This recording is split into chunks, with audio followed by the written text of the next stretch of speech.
of course, I had to move things around a little bit just so I could have this guy here to do the review.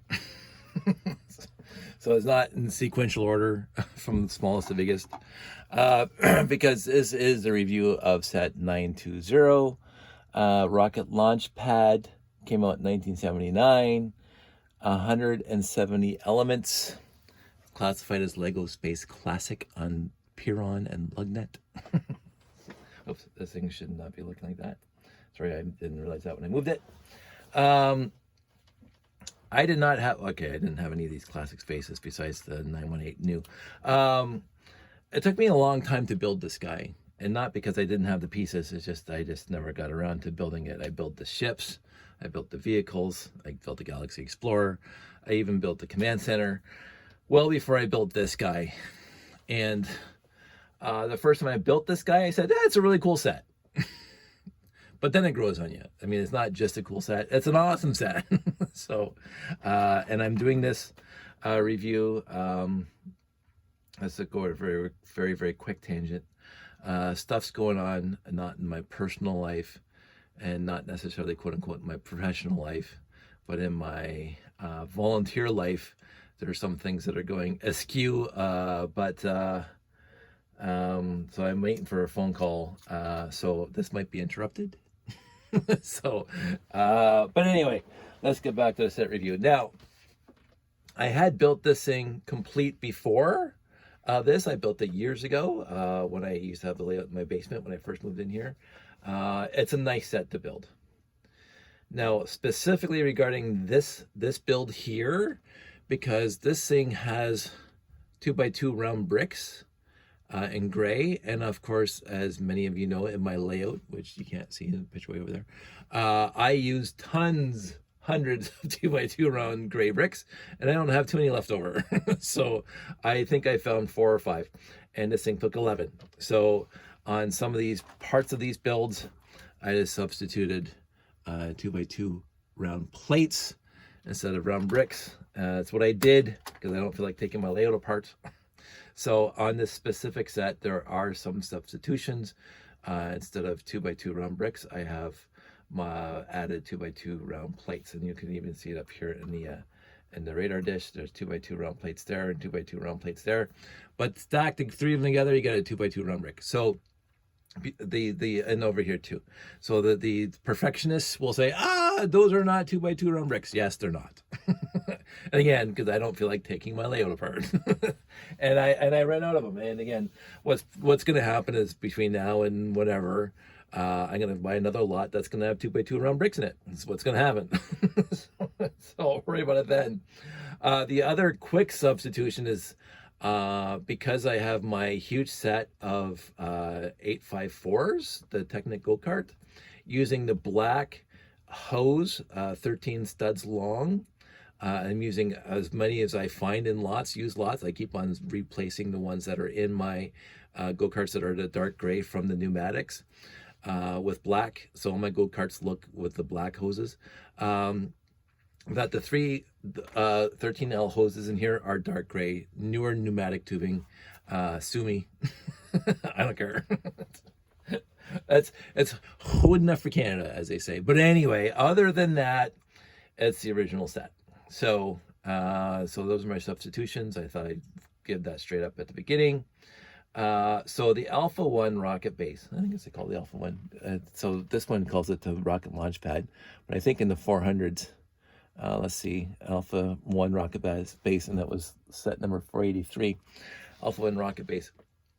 I like that name better, the Alpha-1 rocket base, instead of rocket, whatever, launch center.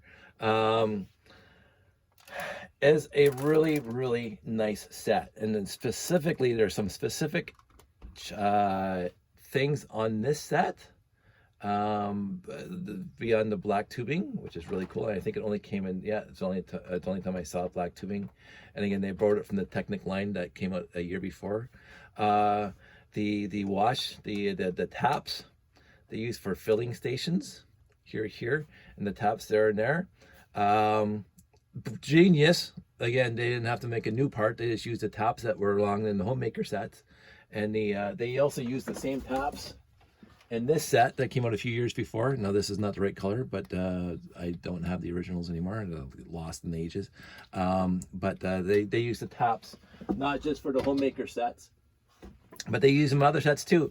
And I think that's genius. I really do. And because the rubber hose fits onto the tap, and in universe, you're filling up the propulsion tanks in the rocket. So this is what this is for. This is the fuel carrier, and it comes over here and it connects to the tap here like that. Let's do it this way. The tap like that, and then you put the fuel, whether it's hydrogen and oxygen, whatever it is, you're pumping it over from the fuel tanks to the tap, which goes up to here and fills in the stuff inside the rocket itself in universe. So just like the Saturn V's and all that other stuff. So thoughtful, playable, high playability. Again, the same ubiquitous vehicle that came in these 1979 sets with the tank in the front, the runners that the guy can step on, the slope. This is basically exactly the same vehicle as this one, the 886, if I remember correctly. It's exactly the same vehicle, except this one has a printed console on it, which on the slope, which I always loved. And then they put the hitch on the back. Again, I love these pieces back in the day. These joiners pieces, these ball and socket pieces, always really cool to have. The other thing that you will have to see, and I have to tilt up, is they have the inverted 2x2 inverted blue slopes with printed consoles on them. Absolutely fantastic. As well as just the regular 2x2 slopes with consoles on them. Two consoles and one screen. The inverted ones are all screen. I have a misprint on one of them, as you can see at the end. The screen is on the left and the buttons are on the right. Oh, sorry, the middle one, where the buttons are on the left and the screen's on the right. Whatever, one of them's backwards. That didn't happen too many times. Oops. So we'll talk about the deficiency in a second, because it is a deficiency. It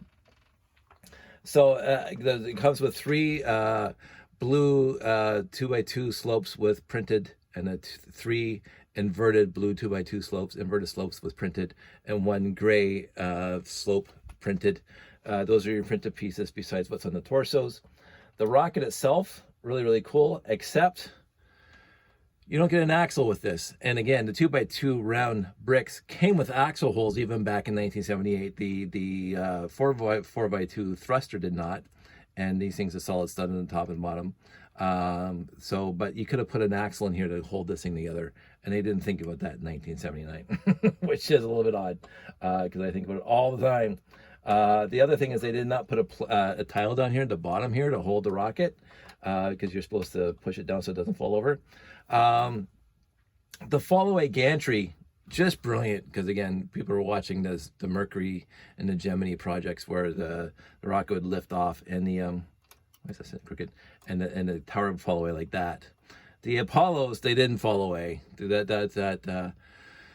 I forgot the acronym, and all those guys who are rocket heads would remind me, because you can build a Lego one for the Saturn V, but the tower itself did not fall away on the Saturn V. It basically, all these things just came over to the side. But that's brilliantly going back to the earlier rocket launches. So this is very reminiscent of original rocket launches from the beginning of the space program. The other thing that is so totally cool, and this is the one minifig that's pretty loose, it falls over. I should actually try to fix that.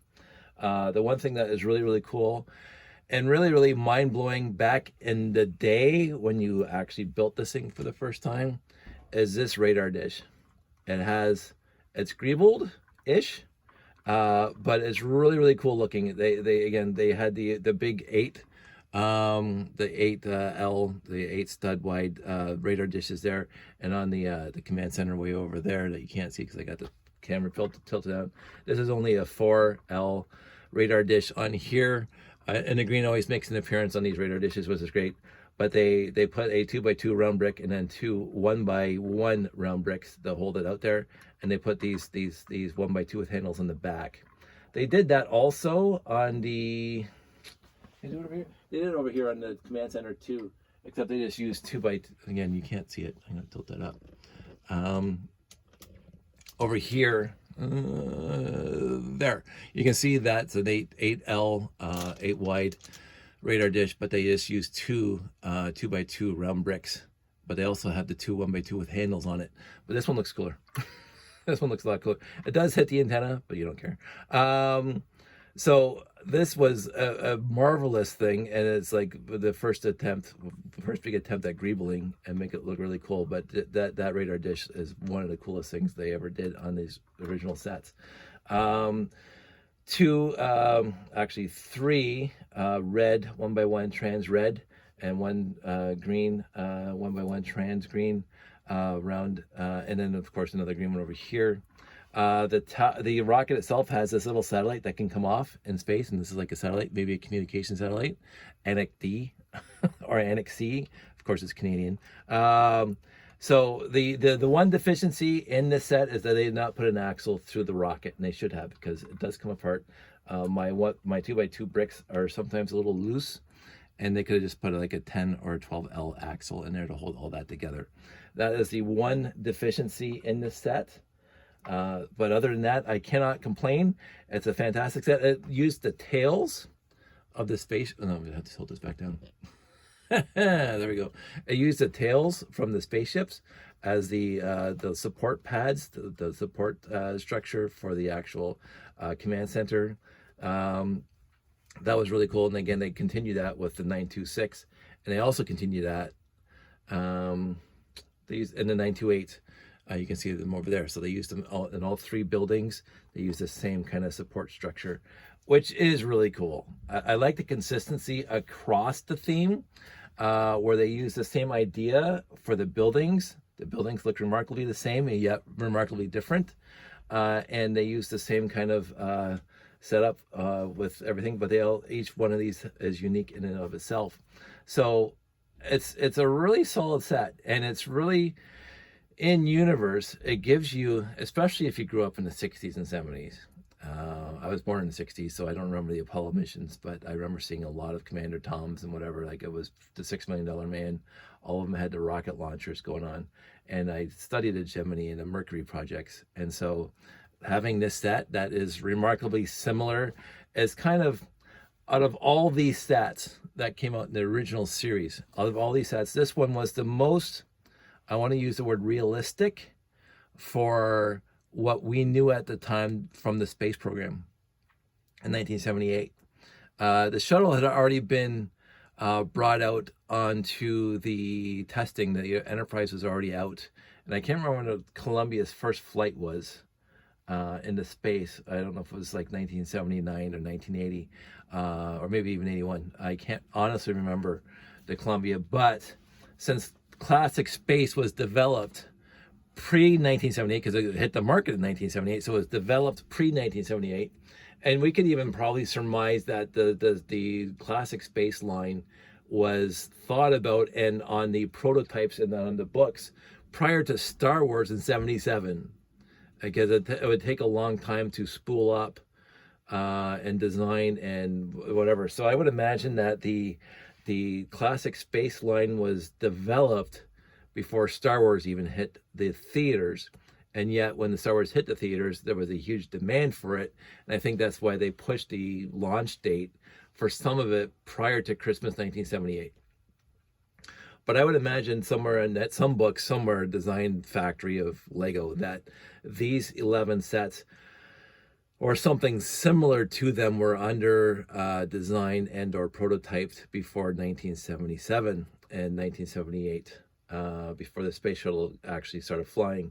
And so what they were kind of, what I think, especially this guy, was designed right from a huge homage to the Mercury and the Gemini projects.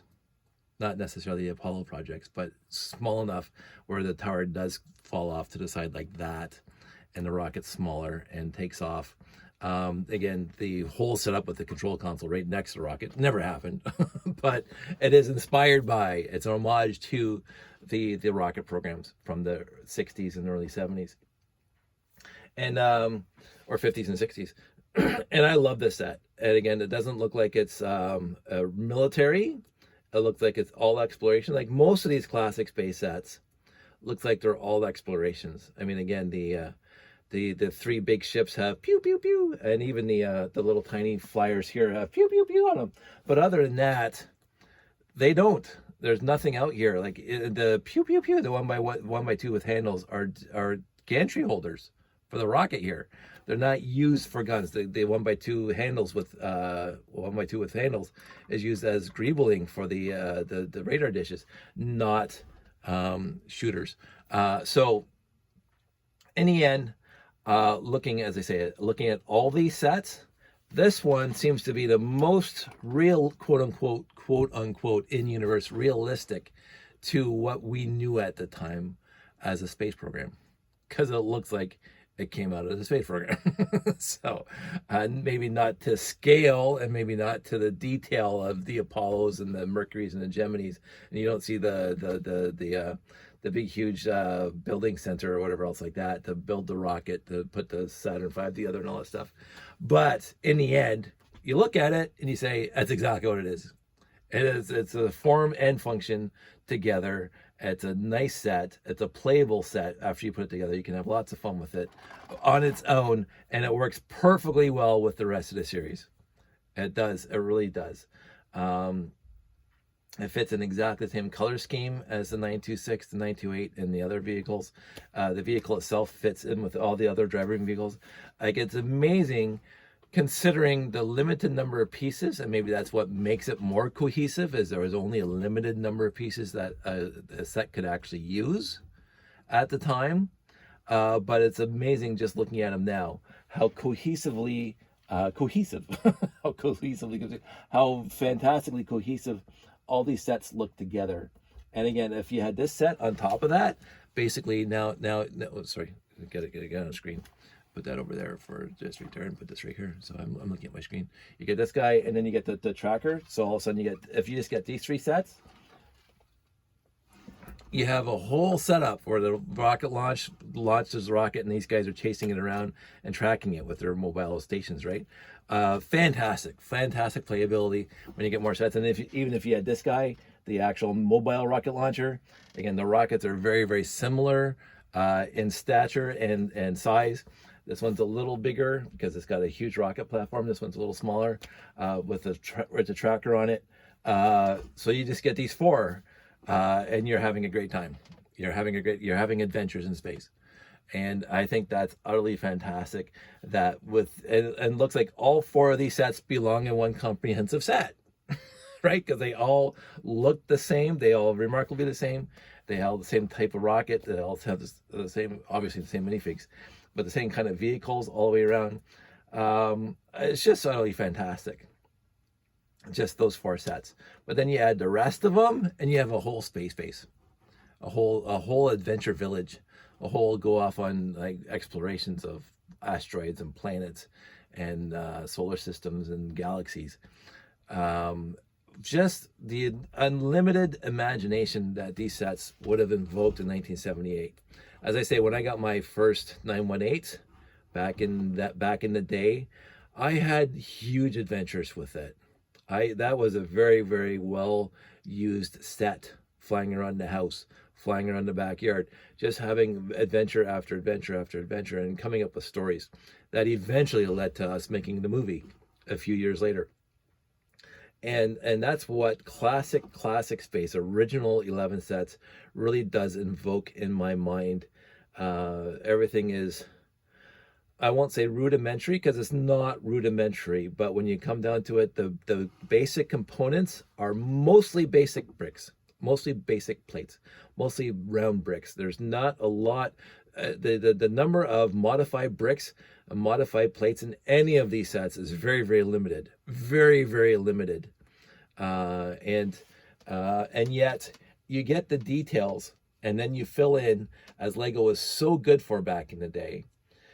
Your imagination fills in the rest. You don't need to make it complicated and detailed oriented overall. Now, again, I'm not faulting as the years went on, where most of the sets are mostly modified bricks, modified plates, and very, very little basic plates and basic brick. And I love those sets too.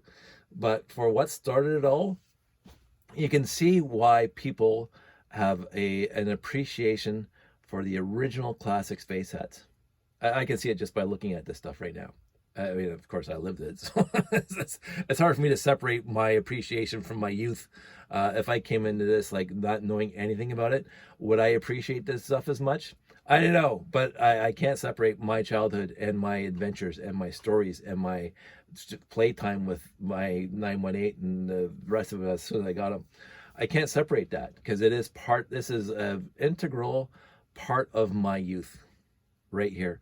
Even the brochures and looking at them and saying, oh, I want this set. I want that set. I want that set. It took me a while to get them. But I wanted them because I knew one of my friends of this channel posted this when I did the when I took a picture of the 11 set sitting on my desk and I posted on my Facebook. He says, oh, the trans yellow is just like, it just gleams. It really does. Trans yellow, I don't know who thought to go with trans yellow for the first bunch of sets. I mean, it could have been trans dark blue. It could have been trans red. They can make it any trans color they wanted, but they chose yellow. I don't know if they had trans yellow before this. They must have, because I think I have a couple. Let me see. I was looking at these bricks here. And no, there's no trans yellow in here. They might have had trans yellow prior to 1978. I don't know if they had trans yellow, but they didn't have trans yellow like that. They didn't have the 3x6 windshield. They didn't have the 4x10. They didn't have the 4x6. They didn't have the 6x8. So trans yellow was made for classic space right off the bat. All these pieces that we have. And it does gleam. Even these pieces are 40 years old. When you think about it, 1978, so it'd be 44 years old. These pieces, most of these pieces are over like 44 years old, and they still gleam. It's really neat to see. I don't know if they used trans yellow to invoke the gold that was on the lunar landers and stuff, and the metallic stuff that they used to have on the space launches. I don't know if they did that.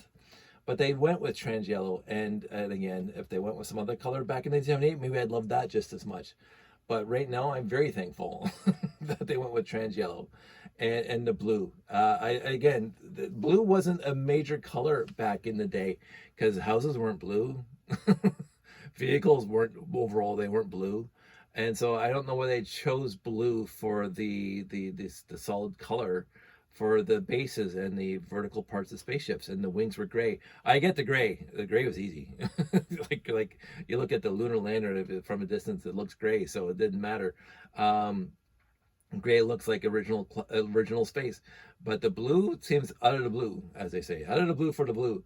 But in the end, blue, gray, and trans yellow is my youth. It is what I remember most about that specific era of classic space, and it's what I wanted to return to when I started my own classic space layout. Like I had all those other sets by then when I started doing shows. I could have done Amtron layouts. I could have done Futron layouts. I could have done Space Police and Blacktron. I mean, Blacktron Intelligence Agency was a huge inspiration back in the day, and that's got to be getting up there for age. But I went with classic space because classic space is my favorite era, period.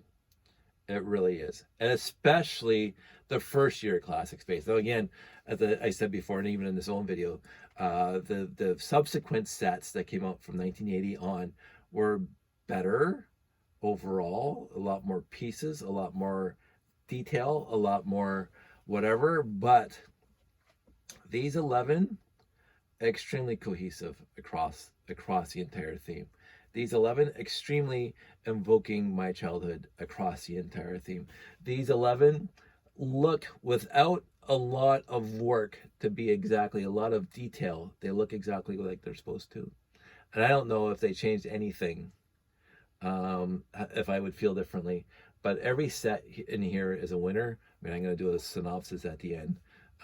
But right now I'm only on 920. I still have like the 924 and the 926 and 928 to go. I still have 3 to go. But this is my Christmas present to me. As they say, this is my Christmas present to me, to do these 11 sets. And the 920 was one of the last ones I ever built.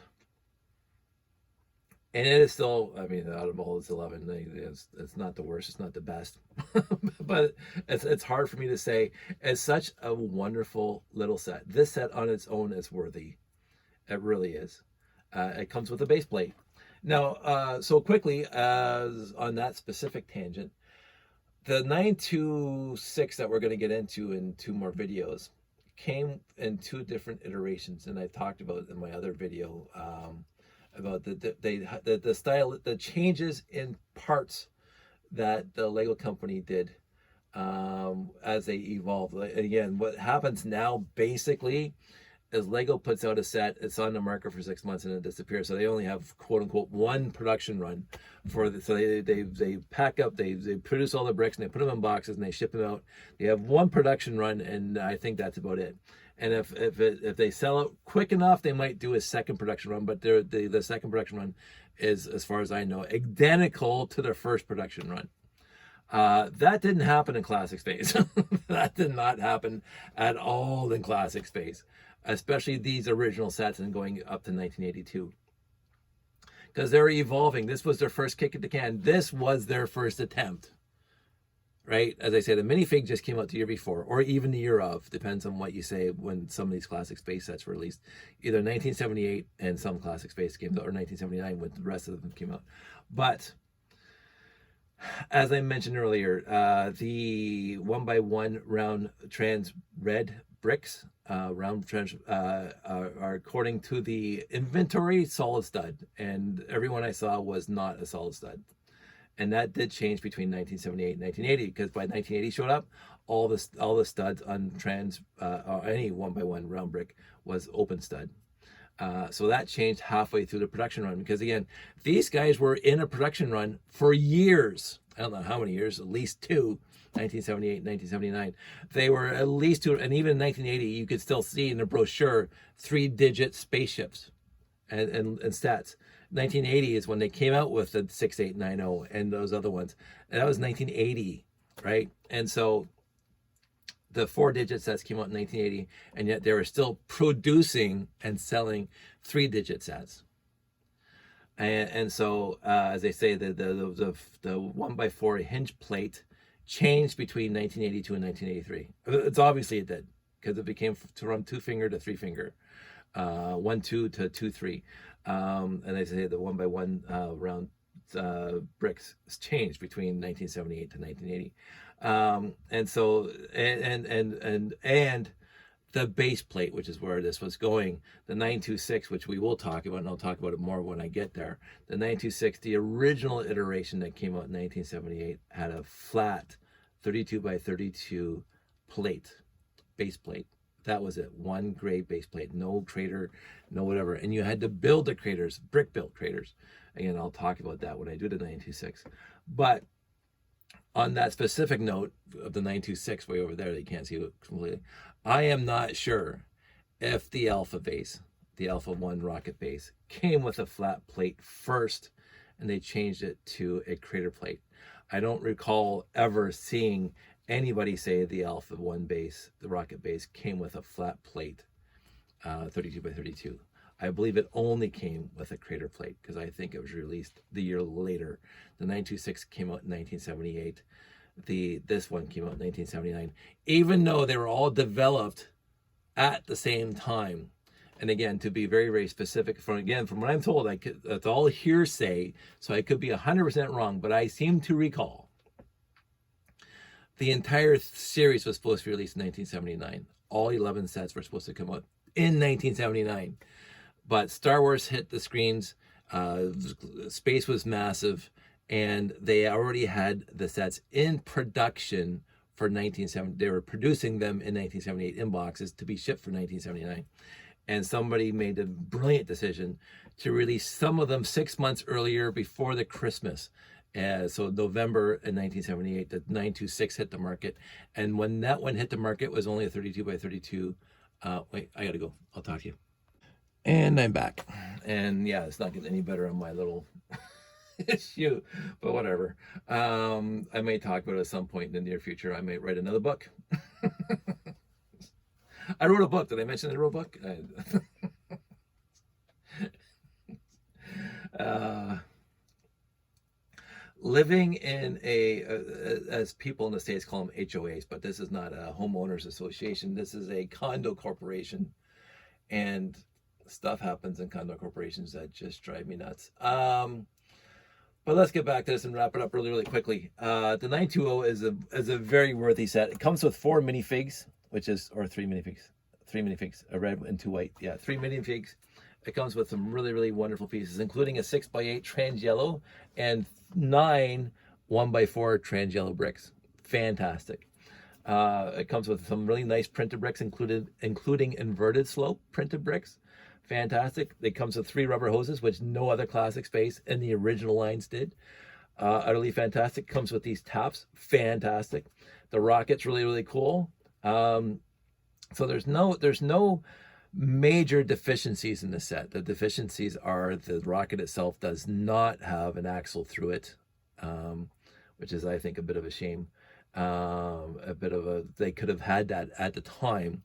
And the rocket does not sit on a tile, so you actually build it in place, and sometimes the cone stays down there, just like that. But other than that, I mean, that's out of universe. But in the universe, everything about this set is awesome. It is very, very reminiscent of the space programs a decade before.